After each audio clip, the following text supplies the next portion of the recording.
Um estudo publicado pelos pesquisadores na área da neurociências Veronica Ruta e Richard Ryan buscou entender o significado da felicidade. Eles identificaram que existem dois tipos de felicidade, a hedônica e a eudaimônica.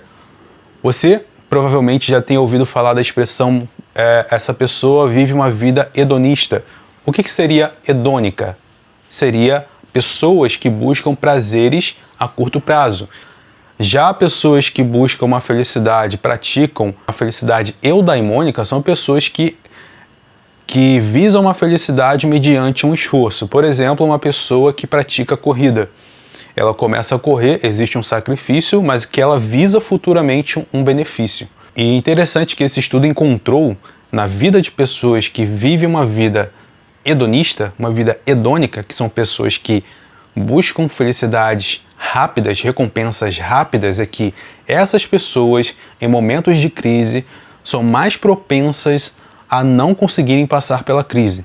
Ou seja, pessoas hedonistas, elas têm um nível de resistência, de resiliência muito menor, muito reduzido comparado com pessoas eudaimônicas, porque essa pessoa ela acostumou o seu sistema dopaminérgico, o seu sistema de resistência, porque, pessoal, a dopamina ela não é um hormônio do prazer, ela é um hormônio ela é um neurotransmissor que nos faz ter vontade de buscar alguma coisa. Então essa vontade que você tem, essa motivação que você tem para fazer alguma coisa, é a geração de dopamina em nós.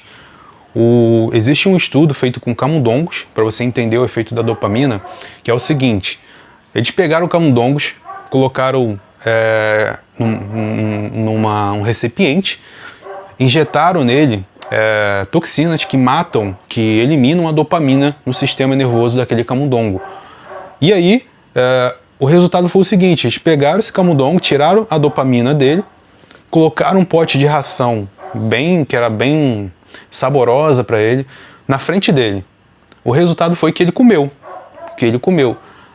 Depois disso, o que eles fizeram? Eles pegaram esse pote de ração e afastaram poucos centímetros daquele rato, que estava sem dopamina, agindo no sistema nervoso dele. Quando eles fizeram esse afastamento dessa comida, o rato ele não conseguiu se mover até a comida para pegar ela. Então, pessoas hedonistas, pessoas que acostumam o seu sistema nervoso, e lembrando, quem viu a aula lá de como um transtorno se desenvolve, assiste essa aula que você vai entender melhor como que funciona o cérebro da pessoa, porque ele é adaptável a certos comportamentos que você tem, que você faz, que você acostuma, que você repete. E aí, se você você abaixa esse nível de dopamina para coisas que são fáceis, rápidas, a curto prazo, você está acostumando o seu comportamento a ter uma baixa resistência, uma baixa resiliência. E esse comportamento em pessoas hedonistas tendem a acontecer quando elas passam por um momento de crise, um momento difícil, acontece alguma coisa na vida dessa pessoa.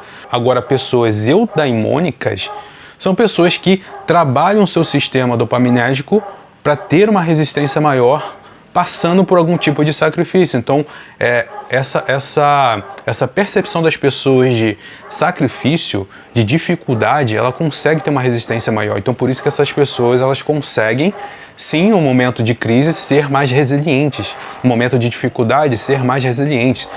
Então, esse estudo ele mostra pra gente que uma coisa que é até observável, se você parar para observar agora pessoas que vivem uma vida com prazeres imediatos e uma pessoa que tem uma vida disciplinada, que busca prazeres eudaimônicos, que esses prazeres, por sua vez, têm benefícios físicos, mentais, sociais para essa pessoa, você vai perceber uma diferença enorme. Então aqui já não entra mais um conceito de preferências, ou do que eu gosto, do que eu não gosto. Se você quiser continuar com uma vida onde você busca prazeres hedonistas, tudo bem, você tem a sua vida, você escolhe o que você quiser. Mas aqui é o que você está fazendo, por exemplo, com o seu comportamento, com o seu sistema nervoso, ele está se comportando dessa forma. Então a resistência dessas pessoas, o que mostra não só esse estudo, se você buscar sobre a vida sobre os estudos que o Richard Ryan ele fez sobre essa questão da felicidade, né? O que seria a felicidade a níveis de comportamento e da neurociência, o que acontece com o teu cérebro quando você estimula eles a certo tipo de prazeres e buscas, né, de felicidade. Tudo isso tem a ver com comportamento, tudo isso tem a ver com uma coisa que vai te afetar lá na frente. E para aquelas pessoas que querem mudar, você está assistindo esse vídeo, você tem uma vida desregrada, tem uma vida que não tem uma rotina, não tem uma busca eudaimônica, é começar. A primeira coisa é que quando você começar algum comportamento que visa uma coisa mais futura, você vai perceber uma dificuldade muito grande. E isso é o efeito de você ter acostumado o seu comportamento e uma coisa que é rápida, imediata e tem um prazer rápido, tem um prazer imediato.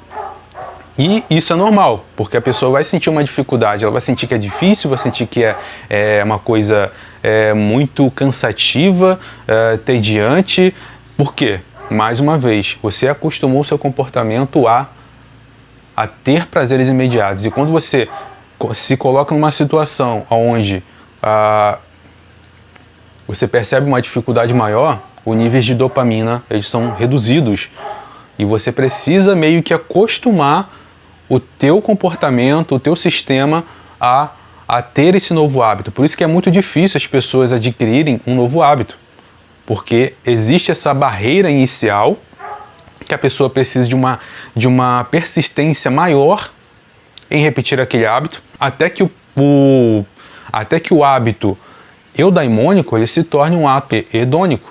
Porque essa é a tendência. Buscando objetivos que remetem a um prazer eudaimônico, elas tendem a entender aquele prazer eudaimônico como um prazer hedônico, porque o processo da pessoa estar estudando, o processo da pessoa estar lá se exercitando, só do fato de ela estar lá, mesmo não tendo alcançado o resultado, já é entendido pelo comportamento, pelo sistema dopaminérgico dela como uma coisa hedonista, porque ela está cumprindo algo que vai remeter uma recompensa. Então é uma coisa assim muito louca, né? Porque a gente pensa que questões de comportamento e hedonista ou pessoas que são mais resilientes é questão de personalidade da pessoa, é questão de preferências, mas não. Tudo aquilo que você pratica, você está ensinando o teu comportamento, o teu cérebro, e isso tem um efeito neuronal. Vai direcionar o seu comportamento para aquelas coisas. Por exemplo, eu tinha muita dificuldade para ler. Eu não tinha isso é nível Brasil, né? Brasileiro ele não tem muito hábito de ler. E eu não tinha esse gosto por ler.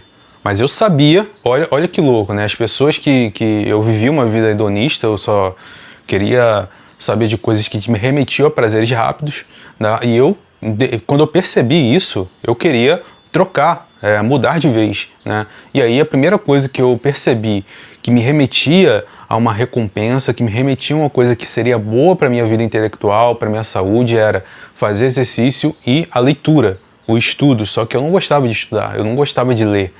E aí era uma dificuldade enorme. É uma dificuldade enorme porque eu lia uma página, já me dava sono, sentia uma aversão àquilo. E isso era normal, porque aquilo já era um nível de dificuldade que